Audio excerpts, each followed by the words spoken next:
Welcome back. All right, today we're going to do something a little bit different. We're going to do a THG Hall of Fame video. Now, for newer subscribers who may not know, the THG Hall of Fame playlist is for players that I put into my own version of a Hall of Fame kind of thing. There is no physical place of the Hall of Fame. It's only in our hearts. And it's meant for players who had long, good careers, who inspired me to be a bigger hockey fan in many cases, or who I feel like these guys aren't going to make the actual Hall of Fame in all likelihood. And so I want to talk about them in a video and maybe make the argument for why they should be in the Hall of Fame, a la Chris Osgood, Curtis Joseph, this kind of thing. In this case today, it is two of my favorite players and two players who made me a big fan of the Canucks. So the jersey I'm wearing for this video is the first jersey I ever bought. I got this for $50 at Shem Sports in Cottonwood Mall in Chilliwack. It's not in Cottonwood Mall anymore. I don't even know if Shem Sports sells hockey jerseys anymore. I know they still sell a bunch of hockey-related gear. I don't think they sell NHL jerseys anymore. But they used to have every team.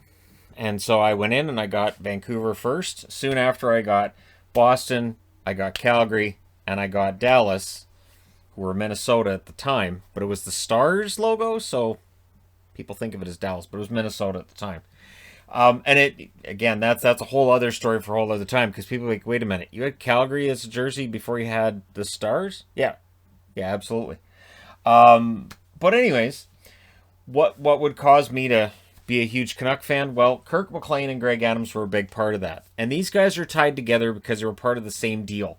Pat Quinn is named as the GM of the Vancouver Canucks, and there were tampering allegations because he'd been with the Kings, and the Canucks talked to him before he was done being employed by the Kings.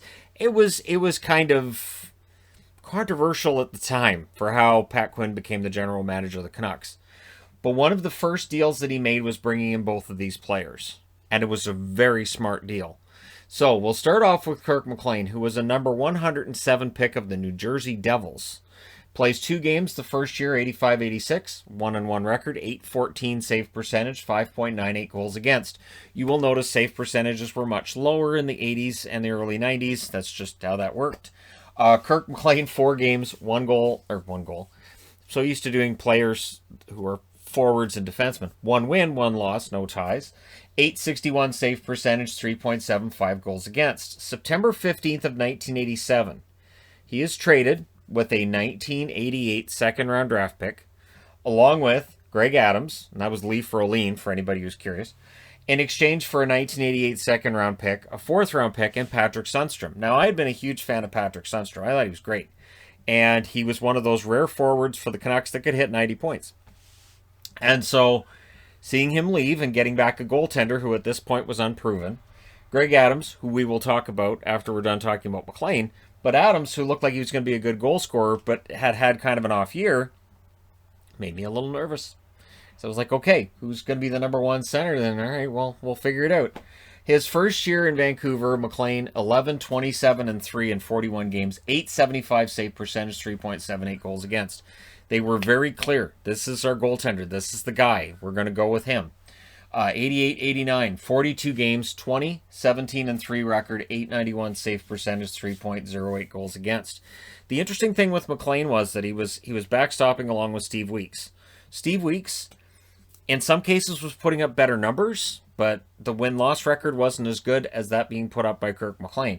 Now, in 88-89, with the 20, 17, and 3 record, he also played 5 games in the playoffs. Didn't play the full 7 because, again, they had Weeks there. He had a 2-3 record, 892 save percentage, 3.57 goals against. And of course, it was a matter of Mike Vernon being fantastic over that 7-game series for Calgary, and Otto putting that puck in off of his skate in overtime in the last game. And there you go. But for the record, Kirk McLean is 3rd in Vezina voting that year. So you'll look at the 891 save percentage and go, but the reality is he was behind some pretty iffy defense in Vancouver. And iffy is putting it nicely. So they leaned on him heavily in 89-90. 63 games, 21, 30, and 10 was his record. 880 save percentage, 3.47 goals against. Yeah, all of his numbers got worse that year, but that team was miserable. That was just bad. And this is where, for me personally, I was starting to think, I don't know if this team's ever going to win anything. I'm starting to make peace with the idea that maybe this team's never going to win anything while I'm cheering for them. that was 30 years ago. Anyways, oh, young Shannon, if only you knew. 90-91. God, and I'm still here wearing their jersey. At least I still fit the jersey that I bought them out of high school. I bought this just out of high school, so at least I still fit it. 90-91, 41 games, 10 wins, 22 losses, 3 ties. I'm just letting that just percolate in the brain there. 867 save percentage, 3.99 goals against average. They did make the playoffs because Winnipeg was awful. In the playoffs, they didn't last very long. McLean plays 2 games, 1-1 record, 894 save percentage, 3.41 goals against. But they made the Cliff Ronning trade that year. That was the year that things looked like they should start getting better. And yet you look at McLean's record, miserable, awful, right? But it looked like things should start getting better. The interesting thing with Kirk McLean is, of course, I have a jersey with Kirk McLean's name and number on it, and we all revere Kirk McLean. But during his career, there were plenty of detractors for Kirk McLean. 91-92, they all got quiet. He played 65 games, 38 wins, which led the NHL, 17 losses, 9 ties, 901 save percentage, 2.74 goals against. So his save percentage got better by 34 points. His goals against dropped by 1.25 because Vancouver got much better. The team was just fantastic that year. And in the playoffs, 13 games, a record of 6 wins and 7 losses, 909 save percentage, 2.52 goals against. His numbers in the playoffs were good. And he ended up finishing second in Vezina voting, and he was a second-team All-Star that year. So things are pretty good. 92-93, 54 games, 28-21-5 record, but his save percentage was 886. So the save percentage dropped, his goals against goes up to 3.39. And to me, I felt like the 91-92 team was up here and the 92-93 team I had down here. I didn't feel like they were quite as good. In the playoffs, he plays 12 games, 6-6 record. The Canucks were out in the second round for 2 years in a row there. 886 save percentage, 3.34 goals against. And there were questions being asked about Kirk McLean going forward. And this is where you start having those butterfly goaltenders coming in. Kirk McLean was a stand-up goalie. If a stand-up goalie allows a goal, it looks like he's made less of an effort. A butterfly goalie can fly around, and of course, if you're looking at Tim Thomas or Dominic Hasek, you can never look at a puck go in and say, well, they didn't make much of an effort there. But with a stand-up goalie, you can, because it's all about positioning. So when McLean's numbers weren't great, there were people that immediately jumped on that and said, we don't think he's an elite-level goaltender, and stand-up goalies are going the way of the dodo. Which was true, but McLean was a good stand-up goaltender. The following season, 52 games, he finished 23, 26, and 3. He was below 500 that year. 891 save percentage, 2.99 goals against. Nothing. Nothing was expected of the 1994 Vancouver Canucks. When that playoff run started, nobody expected anything. I remember before Game 7 in Calgary, I said, well, at least they took it to 7. Because they'd been down 3-1, and it looked like Calgary was just going to wipe them out. So I was like, well, at least they took it to 7. Calgary wins tonight. Yeah, it's the same as 89, but what are you going to do, right? So they win it. And Kirk McLean was a huge part. And they end up going to the Stanley Cup final, and they were 1 game short, right? 24 games in the playoffs for Kirk McLean. 15-9 record, 928 save percentage, 2.29 goals against. And that's why he's seen as a legend, is that 94 run. Goaltenders, it's amazing. You know, I talk about how tough fans can be on a goaltender, but if you take a team on a Stanley Cup run, whether you win it or you lose out in the finals, you will be remembered for that run. Richard Brodeur has that in Vancouver as well, and Kirk McLean, that was it. 94-95, his numbers actually get better during the regular season. Played 40 games, 18-12-10 record, 904 save percentage, which was the best save percentage he'd had in his career, 2.75 goals against, but in the playoffs, things aren't the same for Vancouver. They swept the first round, and then they lost in the second. Or no, they won the first round in 7. I'm trying to think, 94-95. That was St. Louis. That's right. They knocked out St. Louis, and then it was Chicago took them out, and it was a painful loss against Chicago. He ends up 4-7 in 11 games in the playoffs. 893 save percentage, 3.27 goals against average. 95-96, this is as Vancouver is now falling further away. They're falling further out. 45 games, 15, 21, and 9 record, 879 save percentage, 3.54 goals against. He only played the one game in the playoffs, 750 save percentage, 6.62 goals against. They were swept that year by the Colorado Avalanche. 96-97, there are no playoffs for Vancouver, and Kirk McLean, it all just sort of fell apart with him. 44 games, 21, 18, and 3 record, 889 save percentage, 3.21 goals against. This is also where we're starting to get into the Mike Keenan, Mark Messier era as we go to 97-98. 29 games for Kirk McLean, 6, 17, and 4 record, 879 save percentage, 3.68 goals against. And I think we all saw the writing on the wall for Kirk McLean, that he was pretty much done as a starting goaltender, right? But the Carolina Hurricanes come calling, and Vancouver says, sure, we'll do a deal.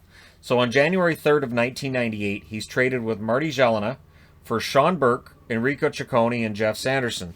The beginning of Vancouver being known as a goalie graveyard, to me, starts with that trade.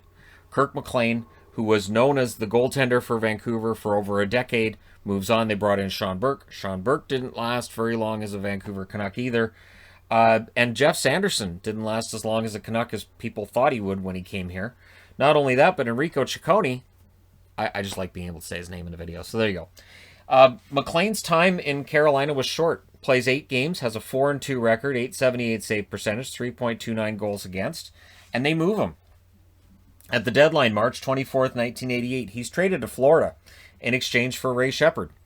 So, 2 trades in 1998 for Kirk McLean, and after the deadline for Florida, he plays 7 games, 4-2-1 record, 894 save percentage, 3.25 goals against. This is also at a time when it felt like Florida and Vancouver just called each other when they needed to make deals, and players who played in Vancouver ended up in Florida and vice versa. It was kind of weird. It was a lot, and someday I'll do a video on the crossover between Florida and Vancouver, because it was a lot back then. Not as much now, obviously.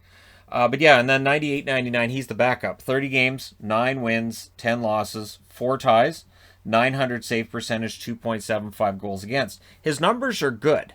As a backup, as a fill-in, now Kirk McLean's numbers are getting better. And I thought he played some pretty good hockey there. He ends up as an unrestricted free agent, signing on July 20th of 1999 with the New York Rangers. It looked wrong.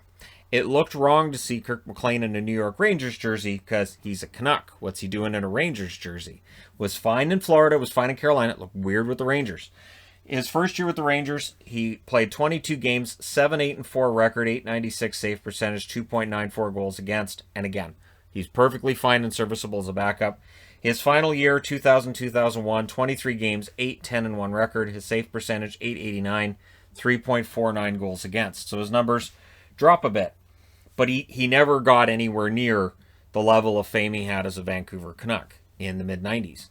612 games, 245 wins, 262 losses, 72 ties, 887 career save percentage, 3.26 goals against. In the playoffs, 68 games, all of them in Vancouver. He never appeared in a playoff game for anybody other than Vancouver. 34 wins, 34 losses, 907 save percentage, 2.84 goals against. So, that's your Kirk McLean. Now, let's talk about Greg Adams. So Greg Adams was undrafted. So while you've got a drafted prospect here for New Jersey, you have a guy here who signs June 25th, 1984. So right around the same time, almost the same day, I would think, as Kirk McLean's being drafted. So they both came in at around the same time. 84-85 makes his debut with the New Jersey Devils. 36 games, 12 goals, 9 assists, 21 points. Greg Adams, right out of the gate, he's a sniper, he's a goal scorer, this is what he's known for. 85-86, great season for New Jersey, 78 games, 35 goals, 42 assists, 77 points. There's no playoffs for New Jersey at this point in time. There just isn't. 86-87, 72 games, 20 goals, 27 assists, 47 points. So his points dropped by 30, his goals dropped by 15, and then he's traded to Vancouver with Kirk McLean. So, as excited as I was about the possibility of maybe Greg Adams being a goal scorer again with Vancouver, being nervous about Sundstrom going, not knowing much about McLean other than this could be the next big goaltender at a time where the Canucks had been dealing with Richard Brodeur declining, his numbers were declining. Well, the first year Adams spent in Vancouver was fantastic. 80 games played in 87-88, 36 goals, 40 assists, 76 points. 88-89, 61 games, 19 goals, 14 assists, 33 points. So his goals drop off, his points drop off, and he only plays 61 games. 7 games in the playoffs, 2 goals, 3 assists, 5 points. So he played in every game in that first round series against Calgary. But the big knock, if there's a knock on Greg Adams, it's staying healthy. It's being able to avoid being on the injured list. And that is a problem for him throughout his career. 89-90, plays 65 games, 30 goals, 20 assists, 50 points. My argument with Greg Adams was, yeah, but he scores goals when he's healthy, so let's try to keep him around. 90-91, they didn't listen to me. 90-91, plays 55 games, again, injury problems, 21 goals, 24 assists, 45 points. In the playoffs, he plays 5 games, no points for him in those playoffs. But again, you know, the Canucks are going through a lot at this point. It feels like things should start getting better. And then they do. 91-92, he's a part of that. 76 games, 30 goals. So that's his 4th 30-goal season. 27 assists, 57 points. In the playoffs, he only plays 6 games, so he doesn't play every game. He has 2 assists in the games he does play in the playoffs. 92-93, he's back down to 50s in the games played department. 53, 25 goals, 31 assists, 56 points. In the playoffs, 12 games, 7 goals, 6 assists, 13 points. But he's clutch. First round, overtime winner against the Winnipeg Jets at 4 minutes and 30 seconds. It was a Game 6 clincher. They lost in the next round, but they didn't lose in the first round. That was the important thing. 93-94, he plays 68 games. Again, he's missing a lot of games with injury, right? 13 goals, 24 assists, 37 points. And again, I still liked Adams a lot. And so even though he wasn't scoring the way that he had, I was like, yeah, but Adams is going to be fine. Just don't. So anytime I would hear about like, oh, is Adams going to get traded? I'm like, no, don't even think about trading Greg Adams. 23 games in the playoffs, 6 goals, 8 assists, 14 points. And again, Greg Adams showed he was clutch. Overtime winner against Toronto, 20 minutes and 14 seconds. So right at the start of the second overtime. That was the Game 5 clincher. That was the one where my entire apartment building screamed when that happened because that was Vancouver going to the Stanley Cup final. In Game 1 of the Stanley Cup final against the Rangers, he scored at 19 minutes and 26 seconds of overtime. So, first minute of the second overtime against Toronto, and then the next game, last minute of the first overtime period.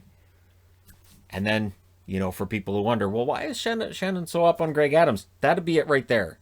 Is that he had a 13-goal season during the regular season, and then in the playoffs, he scored 2 huge overtime goals.